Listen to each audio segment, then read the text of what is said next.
evening and good to have you with us on this edition of the Urban Debate. Viewers, tonight we continue with our focus on COVID. What else is there that should be garnering headlines and grabbing all the available news time, except to bring you all related updates and expert views, government comments and representatives from our various ministries on India's war against COVID.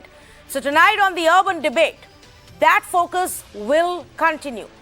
We have lots lined up for you in the next 2 hours. To start off with, let me quickly give you a glimpse on what is it that we're going to be doing. First up, shortly I'll have the Delhi Health Minister joining me live here on the Urban Debate to speak about Delhi's battle against COVID, the significant jump that we've seen in cases even in our national capital, the entire controversy about vaccination and vaccine doses supply. So we're going to talk about it. Then we will talk about the chaos, the panic that is gripping beneficiaries or eligibles. And we're going to talk about how some states are claiming that they don't have enough vaccines. I'm going to tell you where all vaccination centers were shut or people actually had to be turned away because the centers said they don't have vaccines. So the question we are asking everybody is it mismanagement, bad planning, or genuinely running out of vaccine doses? Because remember, the center continues to emphasize on the fact that there is no vaccine shortage. So why is it that from Noida and Ghaziabad, 2 places in Maharashtra, few vaccination centers have shut down? Then we will also look at how we've reached this place. We're going to bring you in-depth analysis, numbers on pace of our vaccination, to then ask the question if that is where we went wrong, if the math on supply and demand went wrong, if the authorities failed to really anticipate how many vaccine doses will be needed. That will be an exhaustive conversation with experts who will join us. And of course, the big talking point then, this whole controversy about India's exports of vaccines when we don't have enough for our own. Was it a good decision? Is it still continuing? How much of it really is under Vaccine Maitri, our vaccine diplomacy scheme? And how much of it actually is as per international agreements or commercial agreements that the vaccine makers may have gotten into? So we're going to debate that and whether or not it is the right decision to go ahead with so many exports in the light of the fact that Rahul Gandhi has now also written to the Prime Minister asking him to halt these exports, open up vaccination for everybody in our country and step up on vaccination back home. These are the few things that we are going to be looking at. Let me first actually talk to you about the fact that vaccination centers have shut down in many parts. These are the visuals that we're getting to you, especially from Maharashtra, from Mumbai to Nagpur, Sangli and Panvel. BKC, that's the biggest centers, and our reporter was actually present there. She traveled all the way from Goregaon to BKC, covering various centers in Mumbai, and we're going to play out those reports for you. It's really heartbreaking. I don't care about the politics. I don't care about who's right and who's not and who's lying and who's speaking the truth. I do care about the fact that senior citizens, elderly, above the age of 70, 80, there was one 94-year-old lady that we spoke with. They turned up to get their vaccine dose and they had to be turned away. They waited and then they were told, not today, and they were not even given any information on when next. This is really bad, irrespective of where it happens in our country. The fear that is there in minds of people now, especially the ones who've got one shot and are due for the second one. What happens to them? Take a look at this report. Right now we are at BKC Vaccination Center and unfortunately the stock has finished here. But right now we are being joined by 2 women here and it is their second dose today. See, this is more crucial because if the second dose is not administered, the first dose actually becomes null and void. So right now we are being joined by these 2 women. Ma'am, I would like to start from you. Today is your second dose, right? You're due for your second dose. My second dose. Today is my second dose. I am 84 years old. And I'm feeling sad that I have to come and go back again. Right. Ma'am, yours is also second dose? Yeah, and I'm 75. I also have to come back. It's ridiculous, you know. They shouldn't Unfortunate thing form- is they are not telling us when to come back. They say you come on Monday. We come on Monday, there'll be nothing. 2 people were told to come today. They came yesterday. They never got anything. They said come today.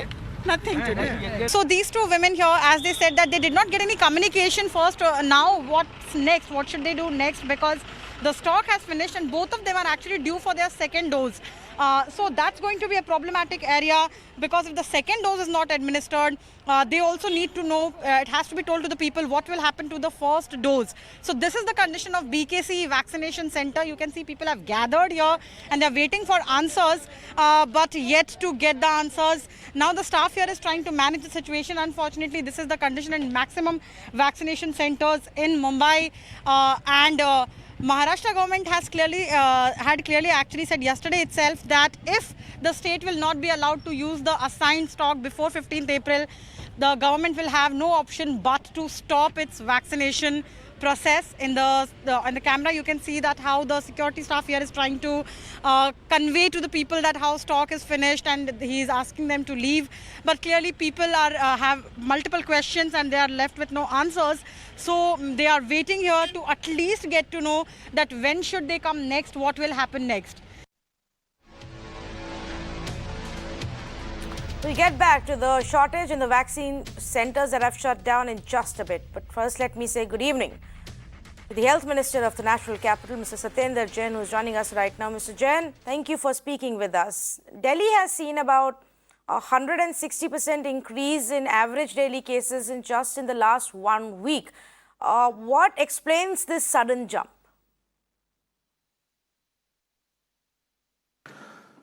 देखिएगा, पूरी दिल्ली में और पूरे देश में पिछले 4 हफ्ते से एकदम से काफ़ी बड़ा सर्ज आया है। दिल्ली में ये चौथी लहर कह सकते हैं, 4th वेव है। फर्स्ट वेव जून में आई थी, सेकंड सितंबर में, 3rd नवंबर में, और फोर्थ ये डेफिनेट जो है वेव है मार्च और अप्रैल के अंदर है। तो धीरे धीरे बिल्डअप होना स्टार्ट हुआ है और इस वीक के अंदर बहुत ही ज़्यादा बढ़ाव देखने को मिला है। दुनिया के अंदर सबसे ज़्यादा जो केसेज हमारे देश से आ रहे हैं, कल 1,31,000 केस आए पूरे देश के अंदर, तो काफ़ी तेज़ी से बढ़ा है। मतलब ये से कह सकते हैं कि बहुत ही तेज़ी से बढ़ा है।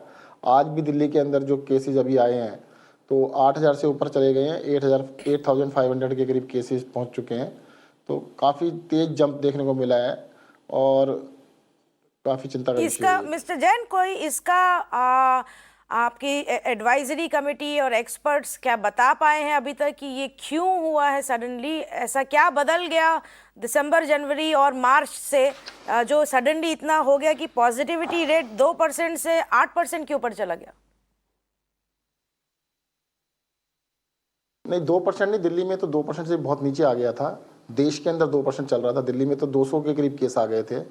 जो एक्सपर्ट से बात हो रही है वो ऐसा लगता है कि नवंबर में जो एकदम से ख़त्म हुआ था, केसेस आने बंद हो गए थे, ख़त्म हो गए थे, उसके बाद लगातार 3 महीने तक जब केसेस पूरे देश में कम हुए, दिल्ली में कम हुए, देश के अंदर 10,000 से कम केसेस आ रहे थे, दिल्ली में 200 के आसपास आ रहे थे, तो लोगों को लगने लगा कि भाई अब तो ख़त्म हो गया है। तो ये ख़त्म होने का जो एक वो लगा ना एकदम से कि भाई ख़त्म हो गया है, तो पीपल स्टार्टेड कि उनको लगा कि अब तो चलो आज़ादी मिली इससे, कोरोना से। तो उसकी वजह से थोड़ा एक्टिविटी बढ़ी, लोगों ने मतलब सोशल गैदरिंग्स भी बढ़ी, फंक्शंस भी बढ़े, तो उसकी वजह से कुछ काफ़ी बड़ा लगता है कि फ़र्क आया है। ऐसा भी हुआ है कि जैसे लोग 50 लोगों ने इकट्ठे मिलके कुछ गेट टुगेदर किया, 2 लोग पॉजिटिव थे तो वापस जब गए तो 50 के 50 पॉजिटिव हो गए। और अब की बारी जो स्ट्रेन आया है, जो पहले के मुकाबले में एक फ़र्क देखने में आ रहा है कि ज़्यादा तेज़ी से फैल रहा है। पहले क्या होता था, इतना ही बिल्डअप होने के लिए मान लो 3 महीने लगते, तो अब तो 1-2 हफ्ते में ही हो रहा है। तो जो काम 1 महीने में होता था वो 1 वीक के अंदर हो रहा है। तो काफ़ी तेज़ी से, दिल्ली में ही नहीं पूरे देश में देख लीजिए आप, छत्तीसगढ़ है, महाराष्ट्र है, पंजाब है, हरियाणा है, दिल्ली है, उत्तर प्रदेश में भी है, सब जगह पर एकदम से बहुत ही तेज़ी से आ रहा है। और ये तो कहना बड़ा मुश्किल है कि कहाँ पे ज़्यादा होगा, कहाँ पे कम होगा, सबका नंबर एक दिन आगे या पीछे है। तो ऐसा लग रहा है कि ये वेव जो है पहली वेव से बहुत ज़्यादा स्ट्रॉन्ग वेव लगती है। ये आप बिल्कुल सही कह रहे हैं, और आपने 2 बातें जो और सही बोली, एक ये बहुत तेज़ी से फैल रहा है और दूसरा कि लोगों ने ध्यान देना बंद कर दिया। अब ऐसी स्थिति में और जब इतनी तेज़ी से ये बढ़ रहा है, तो मिस्टर जैन, सिर्फ नाइट कर्फ्यू से क्या फ़र्क पड़ेगा? बहुत लोग ये सवाल पूछते हैं कि क्या कोरोना सिर्फ रात को आता है क्या? दिन में जो भीड़ है, पब्लिक ट्रांसपोर्ट है, बाज़ार चल रहा है, खुला हुआ है, सब लोग घूम रहे हैं, वहाँ का क्या?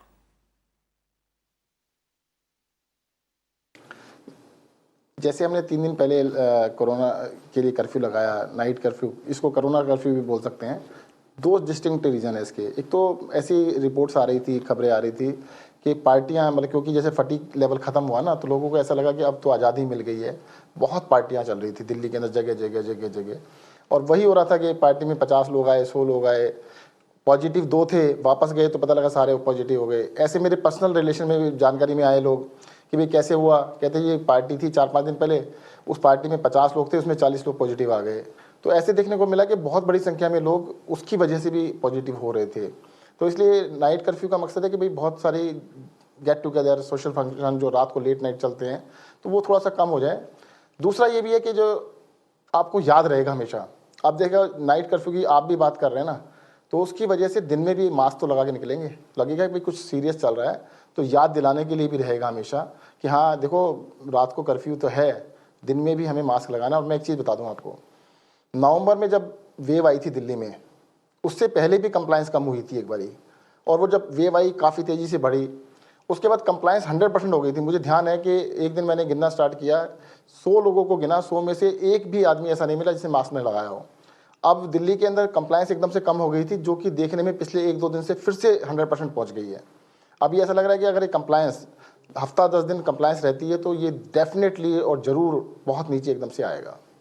पर कंप्लायंस ही प्रॉब्लम है सत्येंद्र जैन जी। और को मिला, क्या आपको लगता है कि यहाँ सरकारों की भी भूल नहीं है कंप्लायंस करवाने की? पिछले 1.5-2 महीने में हमने भी छूट दे दी, जहाँ रेस्टोरेंट्स में, होटल्स में, दुकानों में, ट्रांसपोर्ट में, इवेंट्स में, शादियों में लिमिटेड लोग होने चाहिए थे, वहाँ किसी ने सवाल पूछे ही नहीं। कुछ भी चल रहा था 1.5 महीने 2 महीने से।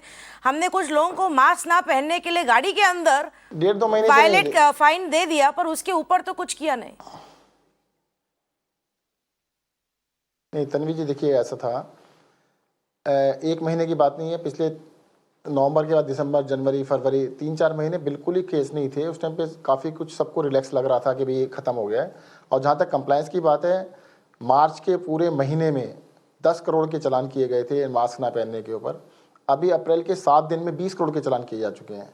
तो कंप्लायंस को बहुत सख्ती से किया जा रहा है। उससे भी ज़्यादा ज़रूरी क्या है, उससे भी ज़्यादा ज़रूरी है कि लोग खुद करें। 2 करोड़ की आबादी है, तो अब आप भी बात कर रहे हैं, मैं भी बात कर रहा हूँ, सब बात कर रहे हैं, तो सबको लगता है कि हाँ समथिंग इज सीरियस, हमें अपने आप को बचाना है, अपनी सोसाइटी को बचाना है, अपने परिवार को बचाना है। तो सब लोग अगर कोविड अप्रोप्रिएट बिहेवियर करेंगे तो इसका असर आप देखना बहुत ही जल्दी 3-4-5 दिन के अंदर, विद इन ए वीक, आप देखना ये ट्रेंड वापस नीचे आ जाना स्टार्ट हो जाएगा। ठीक है, तो एक दूसरा एस्पेक्ट इसका ये है वैक्सीन्स। और वैक्सीन्स में आपकी सरकार ने बहुत दिनों से ये मांग की हुई है कि और वैक्सीन्स चाहिए, अगर आप और दें तो हम पूरी दिल्ली की पॉपुलेशन को 3 महीने में वैक्सीनेट कर सकते हैं। जब से 1 अप्रैल से ये 45 एंड अबव के लिए अवेलेबल हुआ है, क्या डिस्ट्रीब्यूशन स्ट्रैटेजी है?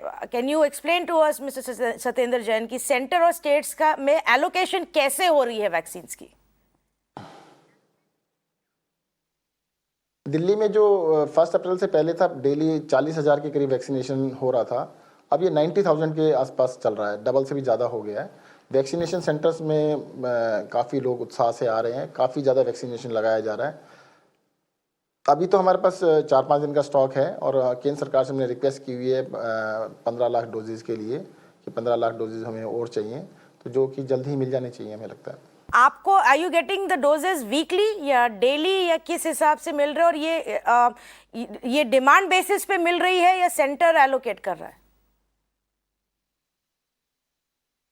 नहीं, सेंटर ही एलोकेट कर रहा है, और उनको पता है कि सारा डेटा हम डेली देते हैं कि कितने लोगों को लगा चुके हैं और कितना स्टॉक हमारे पास बाकी है। अभी हमारे पास जो स्टॉक है that is enough for 5-6 days. क्योंकि आपने 24/7 काफ़ी सेंटर्स शुरू कर दिए हैं, एलिजिबिलिटी वाले लोग भी अब बढ़ गए हैं, क्योंकि हमने सबको अबव 45 बोल दिया है। तो ऑब्वियसली आपकी वैक्सीनेशन स्पीड डबल हो गई है, जैसे आपने मुझे अभी आंकड़े दिए, पर उसके हिसाब से क्या एलोकेशन अलॉटमेंट डबल हो रहा है? डबल से भी ज़्यादा हो गई जी। तो उसके हिसाब से क्या सेंटर से आपको मिल रहा है? मैं ये समझना चाह रही हूँ, क्योंकि ये बोला जा रहा है मिस्टर जैन जी कि हमें कल केंद्रीय सरकार ने आंकड़े दिए कुछ स्टेट्स के, सब टॉप 3 में थे महाराष्ट्र, राजस्थान, गुजरात। अभी महाराष्ट्र और गुजरात को सेम वैक्सीन अलॉटमेंट मिला है, 1 करोड़ से ज़्यादा, लेकिन उनकी पॉपुलेशन में आधे का फर्क है। तो इन्फेक्शन बेसिस पे वैक्सीन मिल रही है या पॉपुलेशन बेसिस पे मिल रही है, किस हिसाब से दी जा रही है?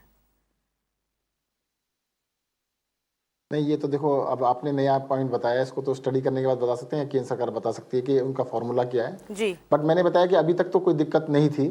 अब हमारे पास स्टॉक 5 या 6 दिन का है। पहले स्टॉक 15-20 दिन का स्टॉक हमेशा रहा है और हमने स्टोरेज फैसिलिटीज़ बना रखी हैं पूरी की पूरी। हमें ज़्यादा स्टॉक मिलेगा, ज़्यादा भी हम ले सकते हैं। और जैसे मैंने बताया, अभी तो जैसे 90,000 के करीब डेली लग रहे हैं और हम एक्सपेक्ट करते हैं 1 लाख तक हमारा लगेगा डेली। 1 लाख तक भी अगर हमारे को लगते हैं तो अभी है 5-6 दिन का स्टॉक हमारे पास और आशा करते हैं कि जो सरकार से, केंद्र सरकार से हमने डिमांड की है वो जल्द मिल जाएगी हमारे को। ओके मिस्टर जैन, मेरा आखिरी सवाल, जैसे कि प्रधानमंत्री ने भी कल कहा कि वैक्सीनेशन एक टूल है, पर सबसे बड़ा टूल जो हमें नहीं भूलना चाहिए वो है टेस्टिंग एंड ट्रैकिंग। वही एक सोल्यूशन है इसको रोकने का। दिल्ली और मुंबई ऐसे 2 शहर है जहां पे फर्स्ट वेव में हमने हाईएस्ट लेवल ऑफ टेस्टिंग देखे, दिल्ली और महाराष्ट्र के। क्या आप उस लेवल तक अब पहुंच गए हैं? क्या आपको एडिशनल सपोर्ट की जरूरत है? टेस्टिंग लैब्स का क्या हाल है? दिल्ली में कल 1,09,000 टेस्ट किए गए हैं, जो कि आज तक के हाईएस्ट टेस्ट हैं हिस्ट्री के अंदर। और देश का जो एवरेज है उससे हम 5 गुना टेस्ट कर रहे हैं। तो काफ़ी तेज़ी से हमने टेस्ट बढ़ाए हैं। पिछला जब पीक आया था नवंबर में, तब हमारे 40, 45, 50 हज़ार से ऊपर टेस्ट नहीं पहुंच पा रहे थे। उससे दुगने से भी ज़्यादा टेस्ट अब हमने कर दिए हैं। तो टेस्टिंग के अंदर दिल्ली इस टाइम देश के अंदर नंबर 1 पे चल रहा है। बहुत ही ज़्यादा टेस्टिंग हम कर रहे हैं। टेस्टिंग के साथ साथ देखो, टेस्टिंग है ही, ट्रेसिंग भी है, आइसोलेशन भी है। उसके साथ साथ मुझे लगता है प्रिकॉशन भी उतनी ही ज़रूरी है। सभी लोगों को मास्क भी लगाने की ज़रूरत है। ये कसम खा लें कि घर से बाहर निकलेंगे तो मास्क लगा कर ही निकलेंगे, अदरवाइज़ नहीं निकलेंगे। तो सभी लोग 100% लोग अगर इसको कर लेते हैं तो डेफिनेटली हम कोरोना से जंग जीत पाएंगे। उम्मीद यही है कि आपकी अपील और हमारी अपील जो हम रोज़ यहाँ कर रहे हैं, लोग उसको सुने। दूसरी तरफ लोगों को ये देखने को मिलता है कि नेता जो लोग रैली में घूम रहे हैं, वहाँ पे हज़ारों लाखों लोग आए हैं, कोई कुछ नहीं फॉलो कर रहा, और हमारे ही को घर में रहने को या हमारी दुकानें क्यों बंद की जा रही है। But hopefully the people will get the message. Satyendra Jain, thank you so much for joining us and taking our question. Tanvi ji, एक सेकेंड मैं आपको ना ये नेता वाली बात बता देता हूँ। देखो, नेताओं को कहने से कुछ फ़र्क पड़ने नहीं वाला। उनको इलेक्शन लड़ना है तो लड़ना है। इलेक्शन को आप अलग छोड़ दीजिएगा। अगर आप रैली में जाते हैं तो मास्क लगा के जाएं। अपनी प्रोटेक्शन अपने हाथ में है। नेता की वजह से कि भी नेता को हम क्रिप कर लेंगे, अगर हम वायरस लेके अपने घर आए तो हमारे ही बच्चों को हो सकता है, हमारे माता पिता को हो सकता है। सबको अपने परिवार को सेफ करने की जिम्मेदारी हमारी अपनी है। और मुझे लगता है कि गलती है, नेताओं की गलती है, बिल्कुल है, बट उससे हम नहीं बच सकते कि उनको हमने कह दिया तुम्हारी गलती है। हमें तो अपने परिवार को बचाना ना, अपनी सोसाइटी को बचाना है। तो हमें सबको अपनी जिम्मेदारी अपने आप लेने की जरूरत है। तो पार्टी कम और घर पे रहें और सेफ रहें और मास्क पहन के बाहर निकले। This is the message. Satyendra Jain, thank you for giving us your time. शुक्रिया। बिल्कुल, थैंक यू। हाँ बिल्कुल, थैंक यू। C you.